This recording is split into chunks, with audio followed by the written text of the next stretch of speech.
हमें इस बात की भी खुशी है, मैंने अपने चैनल को देखा ठीक से तो हमको लगा कि इंडिया के व्यूअर हमारे जो हैं 35 से 40% है, किसी किसी में तो 25% से भी नीचे के हैं। बाकी सब अदर कंट्री में ही ये इसको देखा जा रहा है। तो मैं आग्रह करूंगा कि मैं इंडियन हूँ, भले विश्व के लोग उसको देख लें, अदर कंट्री के लोग देख लें, लेकिन आपको भी देखना उतना ही महत्वपूर्ण है कि हमारे बच्चों को भी उससे फ़ायदा पहुँचे।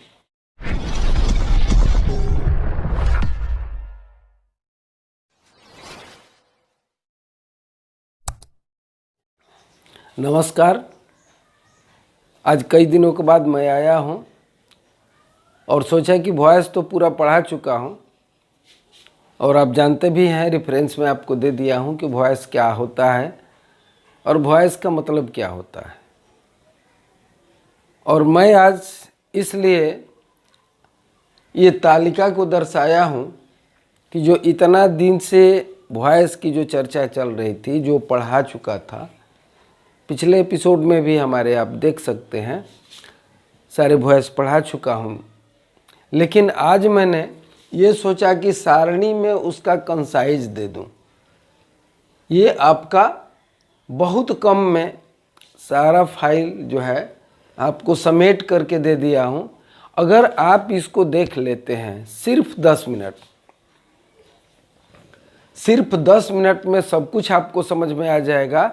एक एक चीज़ आपका इसमें लिखा हुआ है और आपको जब भी ये लगे कि क्या होगा तो और कुछ जानने की ज़रूरत नहीं है। इस तालिका को देख लेंगे तो सब कुछ समझ में आ जाएगा और मैं बारी बारी से सब कुछ बताने वाला हूँ। और बताने से पहले मैं एक चीज़ आपसे आग्रह करूँगा कि मेरा अगर पढ़ाना और बताना अच्छा लगता हो तो इस चैनल को सब्सक्राइब कर लीजिए और शेयर भी कीजिए ताकि कि और बच्चों को भी उससे फ़ायदा मिले। मेरे पढ़ाने का मतलब बस यही है। आप लोग जानते हैं कि मूलतः मैं एक गवर्नमेंट टीचर हूँ और मेरे पढ़ाने का उद्देश्य सिर्फ ये है कि जो कोरोना लगा या और चीज़ों में पीछे हो चुका है सिलेबस या जो कुछ भी है, उससे बच्चों को फ़ायदा मिले। और ये काम जब आप लोग शेयर करते हैं, सब्सक्राइब करते हैं, तभी ये हो सकता है। हमें इस बात की भी खुशी है, मैंने अपने चैनल को देखा ठीक से तो हमको लगा कि इंडिया के व्यूअर हमारे जो हैं 35 से 40% है, किसी किसी में तो 25% से भी नीचे के हैं। बाकी सब अदर कंट्री में ही ये इसको देखा जा रहा है। तो मैं आग्रह करूँगा कि मैं इंडियन हूँ, भले विश्व के लोग उसको देख लें, अदर कंट्री के लोग देख लें, लेकिन आपको भी देखना उतना ही महत्वपूर्ण है कि हमारे बच्चों को भी उससे फ़ायदा पहुँचे। शायद इसी के लिए पहले ये कहा जाता था कि दूर का ढोल सुहावन होता है, घर का जो है उतना महत्व नहीं होता है। लेकिन मैं आप लोगों से आग्रह करूँगा कि बच्चे इस चीज़ को पढ़ें। अब मैं आप लोगों को एक एक चीज़ मैं बता देता हूँ, सिर्फ 10 मिनट आप हमको दीजिए, 10 मिनट में सारी बातें आपको समझ में आ जाएगी। यहाँ पर ऊपर लिखा है वॉइस तालिका। वॉइस तालिका में क्या है कि present tense, past tense, future tense के एक्टिव वॉइस और पैसिव वॉइस की ये तालिका है। सिलसिलेवार ढंग से एक एक आप देख लीजिए। यहाँ पर काइंड्स ऑफ टेंसेज लिखा गया है, वॉइस हो गया यानी कि एक्टिव है कि पैसिव है, प्रेजेंट टेंस का हो गया, पास्ट टेंस हो गया और ये फ्यूचर टेंस हो गया। फिर हमने यहाँ पर काइंड्स ऑफ टेंसेज में जैसे मान लीजिए कि प्रेजेंट में जाएंगे तो इंडेफिनिट का क्या होगा, प्रेजेंट के इम्परफेक्ट या कंटिन्यूअस का क्या होगा, प्रेजेंट के परफेक्ट का क्या होगा और प्रेजेंट के परफेक्ट कंटिन्यूअस का क्या होगा। कुछ ऐसे भी टेंस हैं जिसका कि पैसिव वॉइस बनता ही नहीं, उसके नीचे इस तरह से क्रॉस दे दिया गया है और ये भी लिख दिया गया है कि पैसिव वॉइस का रूप इसमें नहीं होता है। अब शुरू में हम चलते हैं। जैसे प्रेजेंट टेंस में सबसे पहले इंडेफिनिट आता है, प्रेजेंट इंडेफिनिट आता है, उसका एक्टिव रूप क्या होता है? आई राइट ए लेटर, मैं पत्र लिखता हूँ। अब ये तो एक्टिव हो गया। पैसिव में उसको क्या कहेंगे कि a letter is written by me. जब भी आपको कहीं भी ज़रूरत पड़ती है तो बस इतना ही काफ़ी है, आप जान जाएंगे कि इसमें क्या करना है। क्रॉस जैसे आपको बताया हूँ कि ऑब्जेक्ट सब्जेक्ट की जगह, सब्जेक्ट ऑब्जेक्ट की जगह, और प्रेजेंट इंडेफिनिट में है इज एम आर का प्रयोग करेंगे। उसके बाद तीसरा रूप लिखेंगे, बाई लिखेंगे और मी लिख देंगे, पैसिव रूप में ये आपका हो जाएगा। उसी तरह से आप प्रेजेंट का ही लीजिए इम्परफेक्ट और कंटिन्यूअस में, I am writing a letter. अब इसका क्या होगा? ए लेटर इज बीइंग, यहाँ पर इज एम आर तो लगेगा ही, उसके साथ में बीइंग सिर्फ लगा देना है, फिर तीसरा रूप लिख देना है जो आपका मेन वर्ब है, और बाई मी, बाई का प्रयोग करना है। यानी दो चीज आपका महत्वपूर्ण है, is by, is being by, ये चीज़ जो है महत्वपूर्ण है, इसको आपको लिखना ही लिखना है। बस यही चीज़ पर ध्यान देते चलना है। अब परफेक्ट में आएंगे, चुका है चुकी है वाला में, I have written a letter, यानी मैं पत्र लिख चुका हूँ, उसका पैसिव बनाएंगे तो a letter has been written by me. यहाँ पर हैव लगा है आई के लिए, लेकिन लेटर चूँकि कि थर्ड पर्सन में हो जाता है और लेटर के लिए हैज का प्रयोग होगा, और इसमें हैज या हैव तो लगेगा ही, सब्जेक्ट जहाँ पर आएगा ऑब्जेक्ट के हिसाब से, तो यहाँ पर इसके साथ में बीन लग जाएगा। फिर तीसरा रूप जहाँ भी पैसिव बनेगा उसका तीसरा रूप ही मेन वर्ब का लगेगा, उसके बाद बाई का प्रयोग होगा। अब प्रेजेंट परफेक्ट कंटिन्यूअस में चलते हैं। इतने दिनों से मैं काम करते आ रहा हूँ, या इतने दिनों से पत्र लिखते आ रहा हूँ, या मैं पत्र लिखते आ रहा हूँ, आई हैव बीन राइटिंग। तो यहाँ पर इसका पैसिव रूप नहीं होता है, बनता ही नहीं है, इसका पैसिव रूप नहीं होता है। अब ये तो आप समझ गए प्रेजेंट टेंस के बारे में। अब उसी तरह से पास्ट टेंस के बारे में हम लोग चलते हैं। आई रोट ए लेटर, मैंने पत्र लिखा। तो किसके द्वारा लिखा? मेरे द्वारा पत्र लिखा जा चुका था। तो आई रोट ए लेटर, इसका पैसिव हो जाएगा ए लेटर। यहाँ से ये जो आप देखते हैं हमेशा क्रॉस कर देंगे, a letter was written by me, इसका हो गया। इसमें प्रेजेंट इंडेफिनिट में आप देखे थे इज एम आर का प्रयोग हुआ, और पास्ट इंडेफिनिट में क्या हो गया? वाज वेयर का प्रयोग होगा।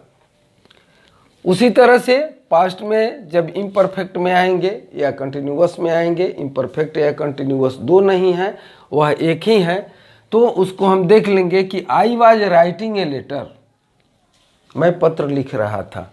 तो इसका पैसिव क्या हो जाएगा? A letter, a letter was being, जैसे इज बीइंग प्रेजेंट टेंस में हो गया था, वाज बीइंग हो जाएगा पास्ट टेंस में, रिटन बाई, यहाँ पर भी बाई का प्रयोग करते हैं, ये सेंटेंस हमारा पैसिव में चला गया। अब आते हैं पास्ट का परफेक्ट में। तो पास्ट परफेक्ट में आपको मैं बताया था कि प्रेजेंट में हैज और हैव का चक्कर है, लेकिन पास्ट में सिर्फ हैड का ही चक्कर है, सिर्फ एक का चक्कर लगाना है। तो यहाँ पर I had written a letter. अब जब पैसिव बनाएंगे तो इसमें बहुत ज़्यादा मेहनत नहीं है, आ जाएगा क्रॉस करके a letter had been written by me. Had के साथ में सिर्फ बी लगा देना है, हैड बीन हो गया, और बाई का प्रयोग तो करते ही करते हैं, सब में करना है आपको। जितना भी पैसिव बनाएंगे बाई का प्रयोग होगा ही होगा। दो चीज़ आप लोग को मस्ट कॉमन है किसी भी टेंस के लिए कि एक तो जो भी पैसिव बनाएंगे उसका मेन वर्ब तीसरे रूप में होगा, और जिसके द्वारा किया जाएगा वो काम जिसके द्वारा किया जाता है उसमें सब में बाई का प्रयोग अवश्य होगा। यानी दो चीज़ कॉमन है, चाहे किसी भी टेंस का लीजिए किसी भी रूप का लीजिए, एक तो मेन वर्ब थर्ड रूप में पैसिव में लगता है और बाई का प्रयोग अवश्य होता है। ये चीज़ मस्ट है एकदम। अब इसमें होगा कि a letter had been written by me, हो गया। अब यहाँ पर फिर आते हैं पास्ट परफेक्ट कंटिन्यूअस में, I had been writing a letter, had been हो गया, राइटिंग हो गया, लेकिन इसका पैसिव का रूप नहीं होता है। पैसिव वॉइस में इसका जो है रूप ही नहीं होता है, इसलिए इसका टेंशन ही लेना है नहीं है। अब हम चलते हैं फ्यूचर टेंस में। फ्यूचर टेंस में आई शैल राइट ए लेटर, इसमें आई शैल विल का प्रयोग करना है। चूँकि कि सब्जेक्ट फर्स्ट पर्सन में है, सिंगुलर नंबर में है, तो यहाँ पर हैव लगा, लेकिन वहीं आप जब ऑब्जेक्ट को सब्जेक्ट की जगह में ले आएंगे तो ये लेटर हो गया थर्ड पर्सन, तो यहाँ पर थर्ड पर्सन के साथ में विल का प्रयोग हो गया, तो ए लेटर विल बी। अब यहाँ पर विल के साथ शैल के साथ में बी लग जाता है पैसिव में, और बाई तो बाई लगता ही है, तो a letter will be written by me. फिर फ्यूचर कंटिन्यूअस में आते हैं, या फ्यूचर इम्परफेक्ट कह सकते हैं, I shall be writing a letter. आप जानते हैं कि शैल बी लगा करके और आईएनजी लगा देते हैं मेन वर्ब में, तो ये फ्यूचर कंटिन्यूअस हो जाता है, लेकिन इसका पैसिव रूप नहीं होता है। यहाँ से भी आपका टेंशन खत्म हो गया, इसका भी पैसिव रूप नहीं होगा। अब आते हैं फ्यूचर परफेक्ट में आ जाते हैं। I shall have has present tense की तरह से ही लगेगा, लेकिन उसके पहले शैल और विल का प्रयोग होगा। इसमें शैल और विल ही निर्धारित करता है कि ये थर्ड पर्सन का सब्जेक्ट है या फर्स्ट पर्सन का है या सेकंड पर्सन का है। हैव सब में लगता है। I shall have written a letter, यहाँ पर भी बस वही बात है, सब्जेक्ट की जगह ऑब्जेक्ट, ऑब्जेक्ट की जगह सब्जेक्ट, और यहाँ पर जब ऑब्जेक्ट आ गया सब्जेक्ट की जगह तो उसके हिसाब से यहाँ पर शैल हैव नहीं लगेगा, क्योंकि थर्ड पर्सन में है, लेटर थर्ड पर्सन में है, तो यहाँ पर will have been written by me. By का प्रयोग यहाँ पर भी हो गया। देखेंगे जितना भी पैसिव बना है सब में बाई का प्रयोग होता है। और उसके बाद दो चीज़ कॉमन जो मैंने बताया, सबका जो है तीसरा रूप ही रहता है, चाहे कोई भी टेंस रहे उसका रूप रहे।